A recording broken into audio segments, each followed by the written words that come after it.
इसी थके हुए दस्ते तलब से मांगते हैं, जो मांगते नहीं रब से वो सबसे मांगते हैं, जो मांगते नहीं रब से वो सबसे मांगते हैं। वो भीख मांगता है हाकिमों के लहजे में, हम अपने बच्चों का हक भी अदब से मांगते हैं, हम अपने बच्चों का हक भी अदब से मांगते हैं। इस तारीखी पैलेस में आप सारे लोग यहाँ इकट्ठा हैं, नलपाड़ पेवेलियन में। मैं यहाँ एक बार 2 बार मुशायरे में आ चुका हूँ, आप सबसे बहुत सारे लोगों से मुलाकात हुई है।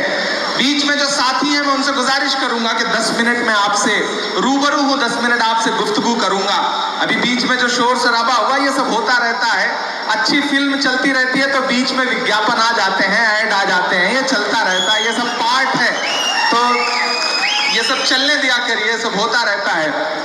मैं किसी सियासी जलसे में शामिल होने के लिए दूसरी बार आया।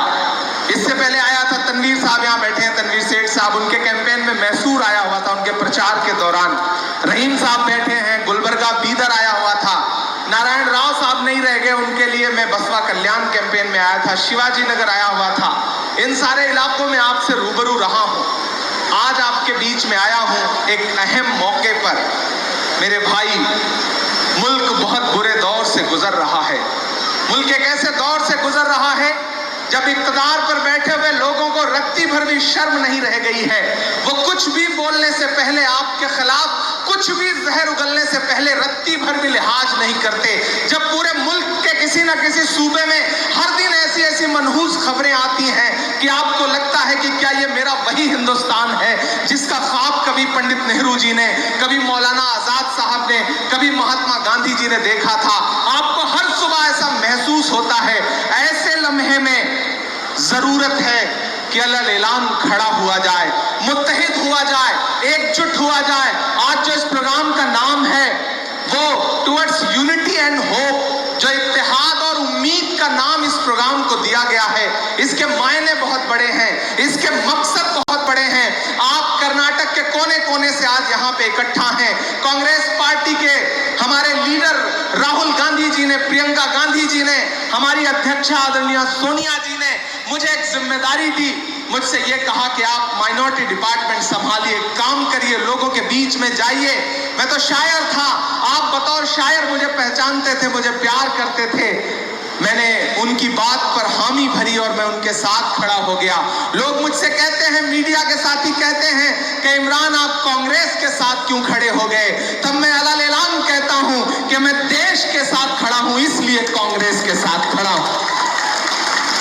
यहाँ जो लोग बैठे हैं, मैं उनमें जो जोश देख रहा था, हम लोग जब चले हैं तो यहाँ तक आने में जिस तरह से आज यहाँ उमड़ करके पूरा कर्नाटक आया है, वो ये बता रहा है कि कर्नाटक के अक़लियत के लोग पूरी तरह से कांग्रेस के साथ खड़े हैं। बीच में चंद लोग आएंगे, आपको बहकाने की भी कोशिश करेंगे, आपको बताने की भी कोशिश करेंगे, बड़ी बड़ी तकरीरें भी करेंगे। वो कहेंगे कि अक़लियतों को कांग्रेस ने पिछले 70 साल में क्या दिया।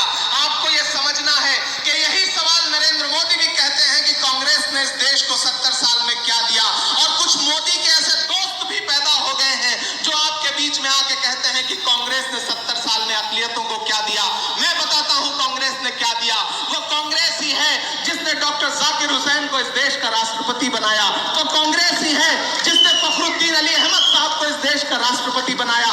वो कांग्रेस ही है कि जब सरहद उस पार से सदाएं आ रही थी कि इस तरफ चले आओ तुम्हारा मुल्क ये है, तब जामा मस्जिद की सीढ़ियों पर खड़े होकर के मौलाना अबुल कलाम आजाद ने कहा था कि नहीं, हिंदुस्तान हमारा है, ये मुल्क हमारा है, हम यहाँ रहेंगे, हम यहाँ के बाशिंदे हैं। ऐसे वक्त में भी पंडित नेहरू जी आगे बढ़े और आगे बढ़ करके उन्होंने मौलाना आजाद को अपने सीने से लगा करके अपनी कैबिनेट में पहला शिक्षा मंत्री बनाया, एजुकेशन मिनिस्टर बनाया। ये काम कांग्रेस ने किया।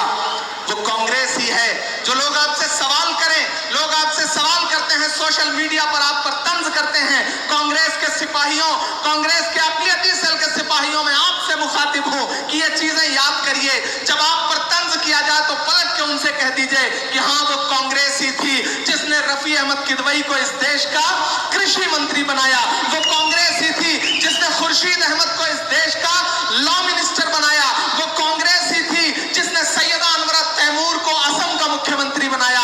वो कांग्रेस ही है जिसने अब्दुल गफूर को बिहार का मुख्यमंत्री बनाया। वो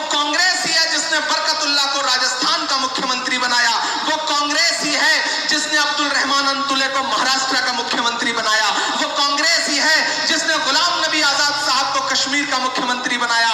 वो कांग्रेस ही है, वो कांग्रेस ही है जिसने आपके सूबे के कई नेताओं को दिल्ली ले जाकर के उन्हें इतनी ताकत बख्शी कि आप सारे लोग उनके चेहरों को पहचानते हैं। ऐसे में जो लोग ये सवाल करते हैं उन्हें बताइए कि ये वक्त शोर शराबा और चीखने चिल्लाने का नहीं है। आप तसव्वुर करिए, मुल्क मोड़ से गुजर रहा है। एक तरफ त्रिपुरा में आग लगाई जा रही है, जलाए जा रहे हैं घर। अगर कोई सवाल भी खड़ा कर रहा है तो यूएपीए तैयार है। यूएपीए के नाम पर पत्रकारों को, एक्टिविस्टों को, जो भी उनके लिए खड़ा हो रहा है, वकीलों को, उनको जेल में उठा के डाल दिया जा रहा है। ऐसे वक्त में पूरे मुल्क में अगर कोई बोल रहा है तो एक शख्स खड़ा होकर के बोल रहा है जिसका नाम राहुल गांधी है, जो अलग-ऐलान कह रहा है कि त्रिपुरा के मुसलमान भाइयों के साथ जुल्म हो रहा है। जब लोग आपका नाम लेने से बच रहे हैं, जब लोग आपकी परछाई से दामन बचा रहे हैं, ऐसे वक्त में भी राहुल गांधी खड़े होकर के कह रहे हैं कि नहीं, इस मुल्क की सेकुलरिज्म को, इस मुल्क की जमहूरियत को, इस मुल्क के आईन को बचाने की जिम्मेदारी मेरी है, क्योंकि पंडित जवाहरलाल नेहरू जी ने जो विरासत मुझे सौंपी है उस विरासत को आगे लेकर के जाना है। मैं उत्तर प्रदेश से आया हूं, कर्नाटक वालों, मेरी आंखों ने देखा है मंजर कि सीए आंदोलन के दौरान जब नौजवान बच्चों के सीनों पर सीधे गोलियां मार के उन्हें शहीद किया जा रहा था, तब तमाम सेकुलर पार्टियों के बाकी नेता घरों में बैठे थे, लेकिन प्रियंका गांधी अपने घर से निकली और एक एक मां के आंसू पहुंचने के लिए कभी बिजनौर पहुंची, कभी मेरठ पहुंची, कभी संभल पहुंची, कभी मुजफ्फरनगर पहुंची। मैं गवाह हूं इस बात का, मेरी आंखें इस बात की चश्मदीद गवाह हैं। डीके शिवकुमार साहब भी इस बात के गवाह होंगे। मुझे याद है मल्लिकार्जुन खड़गे साहब भी उस दिन वहां मौजूद थे जब बच्चों को शहीद किया जा रहा था, जब यह कहा जा रहा था कि शाहीन बाग को कुचल दिया जाएगा। ऐसे समय में बीमारी की हालत में भी सोनिया गांधी जी उठी और जाकर के गांधी जी की मजार के सामने बैठ गई राजघाट पर, और पूरी कांग्रेस पार्टी उनके साथ पूरा दिन बैठी रही और ये कहती रही कि इस मुल्क का जो आईन है, ये मुल्क आईन से चलेगा, किसी अमित शाह और नरेंद्र मोदी की मर्जी से नहीं चलेगा। ये कांग्रेस ही कर रही है, ये कांग्रेस ही कर रही है। कांग्रेस ने बहुत कुछ दिया है, लेकिन मैं एक बात यह भी कहता हूं कि इसका मतलब यह नहीं कि अक़लियतों ने कांग्रेस को कुछ नहीं दिया है। अक़लियतों ने भी पिछले 70 साल से आंख बंद करके कांग्रेस का साथ दिया है, सपोर्ट किया है, इसमें कोई दो राय नहीं है। यह रिश्ता बहुत मजबूत है, लेकिन चंद लोग निकल आए हैं इस रिश्ते को पामाल करने के लिए, तोड़ने के लिए, इस रिश्ते को बांटने के लिए। एक बात आपको समझनी पड़ेगी, चाहे आपके कर्नाटक की सरकार हो या सरकार हो, ये जो फासिस्ट सोच लेकर के हुकूमतें चल रही हैं, अगर इन्हें चाहते हो कि हटाना है, इन्हें इख्तिदार से हटाना है, तो बहुत समझदारी से फैसले करने पड़ेंगे। यहां मौजूद अक़लियत के साथियों से मैं ये कहना चाहता हूं, बतौर माइनॉरिटी डिपार्टमेंट के चीफ की हैसियत से ये कह रहा हूं कि मेरे भाई, ये सच है कि खुदा ने कुछ ऐसा लिख दिया है कि आप इस मुल्क के हाकिम नहीं बन सकते। ये सच है कि आप इस मुल्क के हाकिम नहीं बन सकते, लेकिन उससे भी बड़ा ये सच है कि बिना आपके समर्थन के भी इस मुल्क का कोई हाकिम नहीं बन सकता। ये सच्चाई है, इस सच्चाई की ताकत को पहचानिए। तो मैं आपसे बस इतना कह रहा हूं कि किसी छोटे मोटे सवाल के लिए बहुत बड़ी उम्मीदों का सौदा मत कर लेना, झांसे में मत आना। आपको बहकाने के लिए मैं किसी पार्टी का नाम नहीं लूंगा, छोटी छोटी पार्टियां निकल करके आएंगी जो आपसे कहेंगी कि अक़लियतों के लिए हम लड़ रहे हैं। लेकिन आप मुझे बताओ, जब वर्ल्ड कप में पाकिस्तान से इंडिया मैच हार गई, खेल में हार जीत चलती रहती है, जब मोहम्मद शमी के बच्चों तक को गालियां दी जा रही थी, तो सिर्फ राहुल गांधी खड़े हुए, उन्होंने अलग-ऐलान ट्वीट कर कहा कि राहुल गांधी आपके साथ खड़ा है मोहम्मद शमी। जब विराट कोहली को गाली दी जा रही थी, तब राहुल गांधी उठे और उन्होंने कहा कि राहुल गांधी आपके साथ खड़ा है। मेरी आंखों ने देखा है कि सरहदों पर बैठे हुए, दिल्ली की सरहद पर बैठे हुए 400 से ज्यादा किसान शहीद हो चुके हैं, 400 से ज्यादा किसान शहीद हो चुके हैं, लेकिन इस देश के प्रधानमंत्री के कान पर जूं नहीं रेंग रही है, उन्हें सवाल तक पसंद नहीं आ रहा है। हमारे लखीमपुर में आपने देखा होगा उस दिन कि किसानों पर भारतीय जनता पार्टी के यूनियन मिनिस्टर के बेटे ने गाड़ी चढ़ा दी, पीछे से ला करके कुचल करके मार दिया, कोई खड़ा नहीं हुआ। प्रियंका गांधी खड़ी हुई और मैंने देखा है, मैं उस समय मौजूद था, मेरी आंखें गवाह हैं कि जब लखनऊ से लखीमपुर की सड़कों पर प्रियंका जी निकली हैं तो ऐसा लग रहा था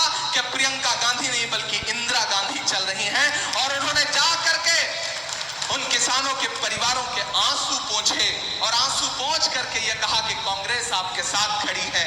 ऐसे बहुत सारे मौके आएंगे जब चंद लोग, राहुल जी ने एक बहुत अच्छी बात कही कि डरो मत, जो डर रहा है वो कांग्रेस छोड़ के चला जाए और जो डर नहीं रहा है वो कांग्रेस में आए, उसका स्वागत है।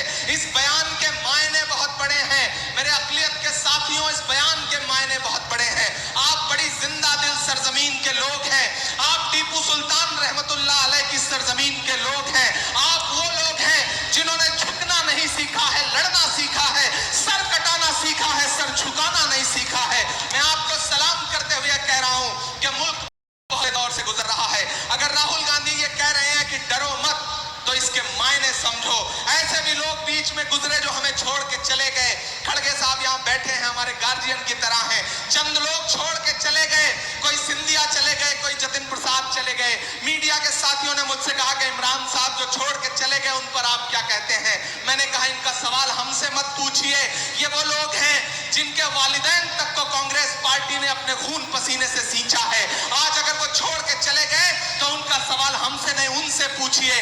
बेटा अगर बाप को छोड़ के चला जाए तो सवाल बाप से नहीं बल्कि बेटे से पूछा जाना चाहिए। जो लोग जा रहे हैं उन्हें जाने दीजिए, क्योंकि कांटे गुल के साथ नहीं चल सकते हैं, कांटे गुल के साथ नहीं चल सकते हैं, बुज़दिल खुल के साथ नहीं चल सकते हैं। रास्ते में जो छोड़ गया उसे जाने दो, सब राहुल के साथ नहीं चल सकते हैं। इस लड़ाई में वही लोग चलेंगे जो बहादुर होंगे। इस लड़ाई में आखिर तक वही डटे रहेंगे जिन्हें इस मुल्क को बचाने की जद्दोजहद करनी है। मेरे भाई, आने वाले दिनों में कर्नाटक के इलेक्शंस आएंगे, आपको बांटने के लिए लोग आए हैं। मैं उत्तर प्रदेश से आया हूं, हमने देखा है बंटने का नुकसान क्या होता है। मैंने देखा है लोगों के घरों पर चलते हुए बुलडोजर, मैंने देखा है पुलिस की लाठियों से थाने में टॉर्चर होकर के शहीद होते हुए बच्चों को। इसलिए मैं आपसे कहने आया हूं कि छोटे छोटे जज्बात में आकर के बड़े सवाल का सौदा मत कर लेना, मुत्तहिद रहना होगा। और जब्बार साहब, आपको भी ये जिम्मेदारी मैं देता हूं। जब मेरे पास आपके लिए सिफारिशें आई, मुझे कहा गया कि जब्बार साहब एक बेहतरीन ऑप्शन हो सकते हैं। सईद साहब ने भी पिछले 6 साल अच्छे से काटे, अच्छे से गुजारे हैं। जब मुझसे कहा गया और मैं पहली मुलाकात में आपसे मिला था, तो आपसे मिलने के बाद मुझे लगा था कि एक शख्स जिसमें बड़ी उम्मीदें हैं वो आने वाले दिनों में कर्नाटक में माइनॉरिटी में लीडरशिप डेवलप कर सकता है, ऐसा शख्स। और एक बात की बड़ी खुशी है मुझे डीके साहब कि जिस दिन से जब्बार साहब माइनॉरिटी के चेयरमैन अपॉइंट हुए हैं, मैंने देखा है इनके चेहरे पे एक अलग तरह की चमक है, ग्लो है, खूबसूरती आई है। इसके लिए जोरदार ताली बजा करके आप इनका हौसला बढ़ाइए, इसमें कोई दो राय नहीं। इनमें एनर्जी बढ़ी है, इनमें जोश बढ़ा है। और अब मैं उम्मीद कर रहा हूं कि जब्बार साहब कर्नाटका की अक़लियतों की सियासत को आगे तक लेके जाएंगे। और अक़लियत की सियासत का मतलब सिर्फ मुसलमानों की सियासत नहीं होती, आपको ये समझना पड़ेगा। अक़लियत का मतलब होता है उसमें सिख भाई भी आते हैं, उसमें क्रिश्चियन भाई